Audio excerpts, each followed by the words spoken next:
Bonjour à tous, bienvenue sur Mathessa, ma chaîne de maths pour dédramatiser. Au programme aujourd'hui une leçon très technique pour les élèves de terminale spécialité, mais qui pourra néanmoins intéresser tous les élèves de maths complémentaires. Inéquation logarithmique et domaine. Nous sommes bien évidemment dans le chapitre de terminale spécialité qui traite du logarithme népérien. Je vous insère comme d'habitude le lien vers la playlist du chapitre afin que vous puissiez vérifier vos acquis et vos connaissances. Connaissez-vous par exemple sur quel domaine le logarithme népérien existe? Connaissez-vous également les propriétés algébriques du logarithme? On a donc pour commencer, c'est très important, une propriété. Pour tout A et B strictement positif, car le logarithme est défini sur 0 plus l'infini ouvert, eh bien l'inégalité ln de A inférieure ou égale à ln de B est équivalent à A inférieur ou égal à B. En d'autres termes, des logarithmes sont rangés dans le même sens que les nombres qui sont à l'intérieur. Ceci car la fonction qui à x associe ln de x est croissante, strictement croissante, sur 0 plus l'infini ouvert. Alors j'ai donc préparé au tableau deux exercices, il y a donc deux inéquations à résoudre. Ces deux inéquations évidemment se ressemblent étrangement, et vous allez voir pourtant à la fin que le résultat ne va pas être le même. C'est maintenant à vous de jouer, comme d'habitude un brouillon à crayon, et on se retrouve juste après pour la correction. Allez, c'est parti.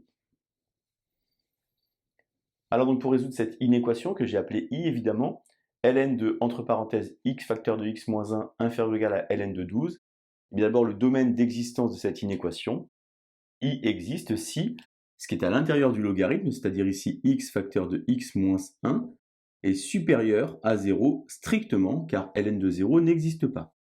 On va donc écrire ici x facteur de x moins 1. Les nombres qui annulent cette expression sont bien entendu 0 et 1. Et je vous rappelle une petite connaissance de la classe de première spécialité. Une expression du second degré est du signe de a à l'extérieur des racines.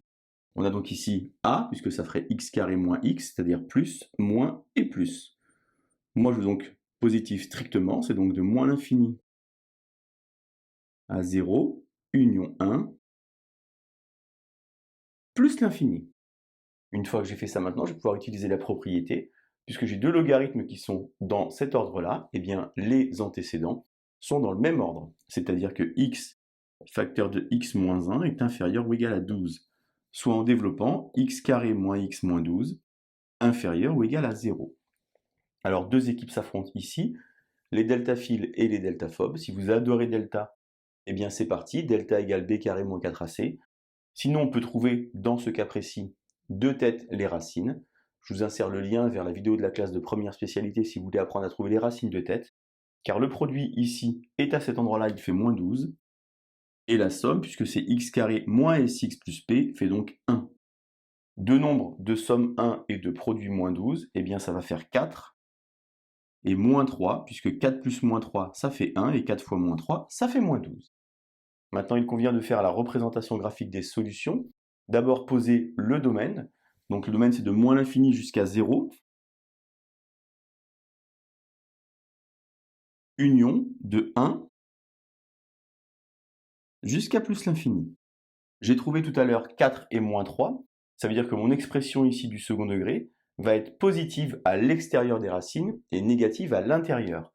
Moi, je voulais inférieur ou égal, qui se représente ici. C'est donc entre moins 3 et 4. Je pose ici donc mon moins 3, inférieur ou égal, donc je prends ce moins 3. 1, 2, 3 jusqu'à 4.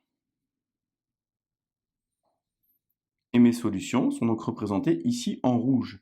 Mais attention, je dois coller les solutions sur le domaine. Le domaine est représenté en noir, les solutions en rouge. Je vais donc faire l'intersection entre ces deux représentations et dire que la solution de cette inéquation est représentée par moins 3 fermé, 0 ouvert, union 1 ouvert, 4 fermé. Pour vous en convaincre, vous pouvez éventuellement prendre un nombre entre 1 et 4, par exemple 2, et vérifier ici que ça fonctionne. 2, 2 moins 1, ça fait 1. J'ai donc ici ln de 2 plus petit que ln de 12. Eh bien oui, ça fonctionne, car le logarithme, évidemment, est croissant. Voilà donc pour le premier exercice. On bascule maintenant sur le deuxième, une inéquation qui ressemble étrangement à la première. On va donc effectuer d'abord le domaine d'existence. I existe si. Donc on a donc ici deux logarithmes. On va donc avoir deux conditions. X positif x moins 1 positif, c'est-à-dire x supérieur à 0, et dans le même temps, x plus grand que 1. J'ai donc x plus grand que 0, tout ceci, x plus grand que 1, tout ceci. L'intersection rime avec l'accolade. J'ai donc ici le domaine d'existence qui vaut 1 plus l'infini. Je vais pouvoir maintenant résoudre mon inéquation. Puisque j'ai appris à enlever les logarithmes, eh bien je vais enlever les logarithmes. Donc écrire x plus x moins 1 inférieur ou égal à 12. Et je m'arrête un instant car ceci évidemment est une grosse bêtise. La propriété dit que si vous avez 2 logarithmes, alors l'ordre est conservé. Mais là-bas on a 3 logarithmes, donc attention, grosse erreur à ne pas commettre. Ceci est faux. Bien entendu, il faut utiliser une propriété algébrique pour regrouper en un seul logarithme, c'est-à-dire ln de x, x moins 1 inférieur ou égal à ln de 12. Je peux alors enlever les logarithmes.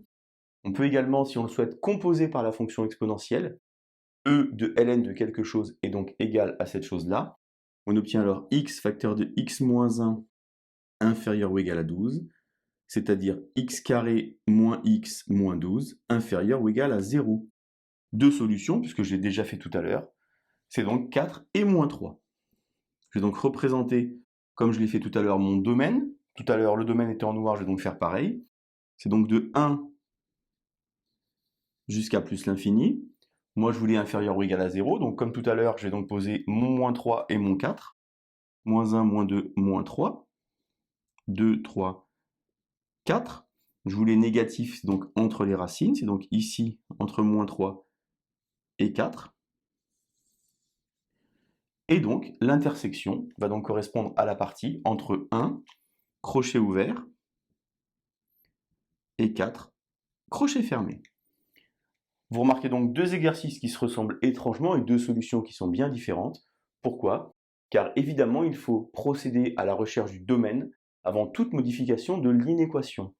Vous avez ici un domaine qui est restreint par la présence de deux logarithmes, alors qu'ici vous avez un seul logarithme et donc une expression du second degré, ce qui permet par exemple que si vous avez un nombre négatif et un nombre négatif, eh bien leur produit est donc positif. Voilà donc une équation logarithmique et domaine, ça demande vraiment beaucoup de technique. Attention, n'oubliez pas, je le redis, le domaine avant toute modification, et tout ira bien. Allez, bonne journée sur Matessa. À bientôt.